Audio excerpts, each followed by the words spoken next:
High, কমরা park থেকে আমি Mamun. So আজকে একটা বিষয় আমরা আপনাদের সাথে শেয়ার করব। সে কোন কোন ল্যাপটপগুলো সার্ভিসিং হয় না।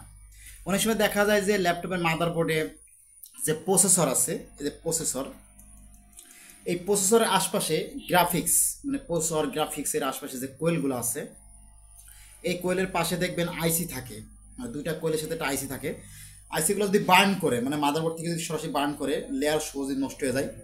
ওগুলো সরাসরি 19 ভোল্ট ইনপুট হয়ে এটা কিন্তু সরাসরি বার্ন হয়ে যায়, যার কারণে এই ল্যাপটপগুলো সার্ভিসিং করা যায় না। যেমন এই মাদারবোর্ডটা, এটা কিন্তু বার্ন হয়নি, তারপরে এটা কিন্তু চিপ শর্ট।